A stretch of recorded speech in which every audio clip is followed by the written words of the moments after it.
ଜୟ ଜଗନ୍ନାଥ। ମାନେ ଆଶା କରୁଛି ଆପଣମାନେ ସମସ୍ତେ ଜଗନ୍ନାଥଙ୍କ ଆଶୀର୍ବାଦ ସମସ୍ତେ ଭଲରେ ଥିବେ। ଭାଇମାନେ ଆପଣ କଣ କରୁଥିବେ କେଜାଣି ମୁଁ ଜାଣିନି। ବର୍ତ୍ତମାନ ସମୟ ହେଉଛି ସକାଳ 7ଟା 20। ଆମର ବର୍ତ୍ତମାନ ପାଇଁ କାମକୁ ଆମେ ବାହାରି ଗଲାଣୁ। ଆଉ ସାଇଟ୍ ଉପରୁ ପଳେଇ ଆସିଛୁ। ବର୍ତ୍ତମାନ ପାଇଁ ଆମେ କାମ ଷ୍ଟାର୍ଟ କଲୁ। ପୁଣି 2ଟା ବେଳକୁ ଆମର ଛୁଟି ହେବ। ଆଉ ଆମେ କଣ କରିବୁ ଭାଇ, କର୍ମ ତ ଈଶ୍ୱର ନା, କର୍ମ ଆମ ଭାଗ୍ୟରେ ଲେଖା। ଆମେ ସବୁବେଳେ କର୍ମକୁ ହିଁ ଭଲ ପାଉ। ଯୋଉଠି କର୍ମ ଆମର ସେଠି ବାସସ୍ଥାନ। ବର୍ତ୍ତମାନ ପାଇଁ ଆମେ ଅଛୁ ଯାଜପୁର ଜିଲ୍ଲା ଟାଉନ୍ ମଙ୍ଗଳପୁରରେ ଅଛୁ। ଆଉ ବର୍ତ୍ତମାନ ଆମେ ଏଇ କାମଟି ନେଇଛୁ। ଏ କାମଟାକୁ ଆମେ କମ୍ପ୍ଲିଟ୍ କରିକି ଦେବୁ। ଇଏ 300 ଫୁଟର ପାଚେରୀ ଅଛି। ଆଉ 300 ଫୁଟ ପାଚେରୀ ପାଇଁ ବର୍ତ୍ତମାନ ପାଇଁ ଆମର କାର୍ଯ୍ୟକ୍ରମ ଚାଲିଛି। ବର୍ତ୍ତମାନ ପାଇଁ କାମ ଯୋଡ଼େଇ ସବୁ ଫିନିସିଂ ସରିଲାଣି। ଆଉ କିଛି ଖାଲି ସ୍କାଇଲାଇଟ୍ ଲାଗିକି ସବୁ ତା ଉପରେ ଭଲ ମନ୍ଦ ଡିଜାଇନିଂ ହେଇକି ଏଇଟା କମ୍ପ୍ଲିଟ୍ ଦିଆଯିବ। ମୋ ଭାଇ ଦେଖ, ଆମର ଏପଟେ ସବୁ ଲେବର ଭାଇମାନେ ଆମର ତାଙ୍କର କଣ କରୁଛନ୍ତି ନା, ସାଙ୍ଗି ଗୋଟେ ଏଇ ଟାଇପ୍ର କରୁଛନ୍ତି। ବାଲି ପକାଉଛନ୍ତି, ଇଟା ପକାଉଛନ୍ତି, ସବୁ ସାଙ୍ଗି ଭଳିଆ ନେଇକି ଆମର ମସଲା ପ୍ରସ୍ତୁତ କରୁଛନ୍ତି। ଯାହା ହଉ ଗୋଟେ ଭଲ ଜିନିଷ ଦେଖିବାକୁ ମିଳିଲା। ଇଏ ଗୋଟେ ଷ୍ଟାଇଲ୍। ଆଉ ବର୍ତ୍ତମାନ ପାଇଁ ଆମର କାମ ଚାଲିଛି ଭାଇ। ଆଉ ଆଶା କରେ ଭଗବାନଙ୍କ ଆଶୀର୍ବାଦରୁ ସମସ୍ତଙ୍କୁ କର୍ମ ମିଳୁଥିବ, ସମସ୍ତେ ଭଲରେ ରହିଥାନ୍ତୁ।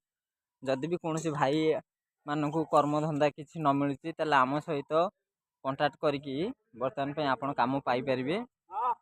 7 ଦିନ ପେମେଣ୍ଟ ଦିଆହେବ। ଆଉ ଖର୍ଚ୍ଚ ଫୁଡ଼ିଙ୍ଗ ମଧ୍ୟ ଦିଆଯିବ। ଯଦି ଆପଣମାନେ କିଏ ବି କାମ କରିବା ପାଇଁ ପ୍ରସ୍ତୁତ ଅଛ ଭାଇମାନେ, ତାହେଲେ ଆପଣ ଆଜ୍ଞା ଚାବି ମାରି ଦେଇଛ। ମଉସା ଅଫିସ୍ ଷ୍ଟାଫ୍, ମଉସା ବର୍ତ୍ତମାନ ପାଇଁ ଘରକୁ ଯାଉଛନ୍ତି, ତାଙ୍କ ଟାଇମ୍ ହେଇଗଲାଣି। କଣ କହିଲ? ହଁ।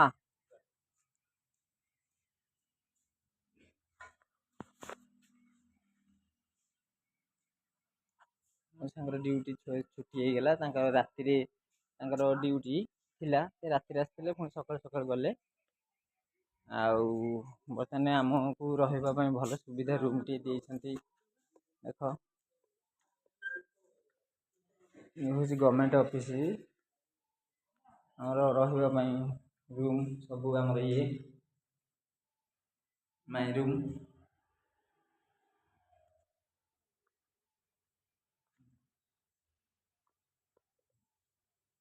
ୱାସିଂ ରୁମ୍ ଆମର ଏଇଠି ଧୁଆଧୁଇ ଭଲ ମନ୍ଦ ଯାହା ଯେମିତି ହୁଏ।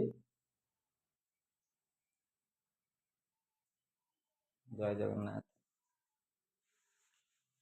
ହାଏ ବାଏ। ଆଉ ଆମର ତ ବର୍ତ୍ତମାନ ପାଇଁ କାଲି ବର୍ଷା ପବନ ମେଘ ହୋଇଥିଲା ଯେଉଁ ରାତିରେ, ନଙ୍ଗା ଆମ୍ବ ଝଡ଼ିଥିଲା। ଭଲ ଟେଷ୍ଟ ଲାଗୁଛି ଆମ୍ବ, ବହୁତ ମିଠା। ଆଉ ଏଇଟା ହେଉଛି ଆମର ମାନେ ଅଗଣା ଫିଲ୍ଡ ହେଲା।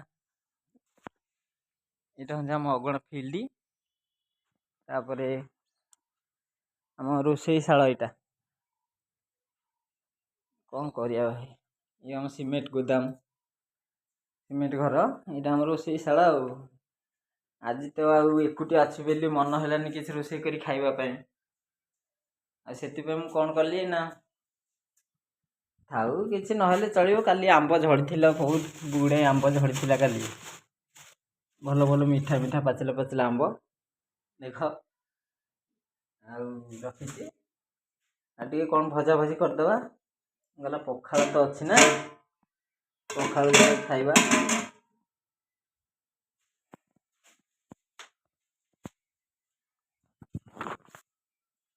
ସାମାନ ଫାମାନ କିଛି ଯାଇନି।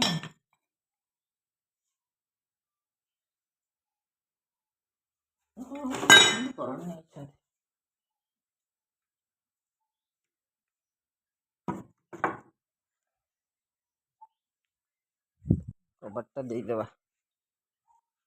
ଏପଟେ ଡୋରଟା ବି ଦେଇଦବା, କାରଣ ଡ୍ୟୁଟି କରିବା ନା ସାଡ଼େ। ଆଉ ଡୋରଟା ଦେଇଦବା।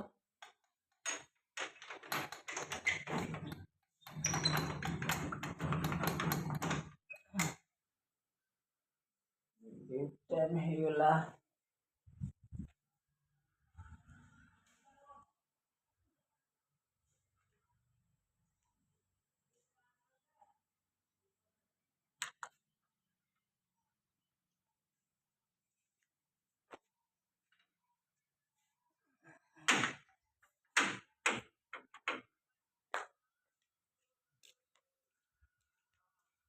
अरे केतेटा पकेइल आँ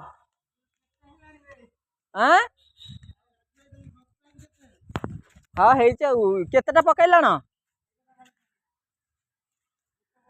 हाँ गोटे बोर्ड पका गोटे बोर्ड हाँ मत से आरंभ नुआ नुआ हेलो तुम पानीटा चल दौन मुझे दौथि ना सेपटे कांथरे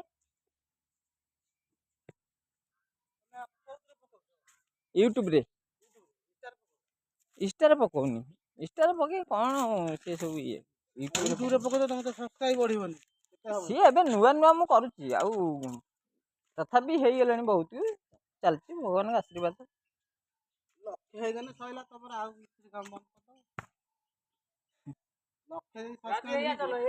ଲକ୍ଷ୍ୟ ହଉ ଭାଇ ମାନେ କର୍ମକୁ ଯିବ ଆମର ଏବେ ମସଲା ଫେଣ୍ଟା ଷ୍ଟାର୍ଟ ହବ ଆପଣମାନଙ୍କ ସହିତ ବହୁତ ସମୟ ମୁଁ ରହିଲାଣି ମୁଁ ଭଗବାନଙ୍କୁ ମୁଣ୍ଡିଆ ମାରୁଛି ଭାଇ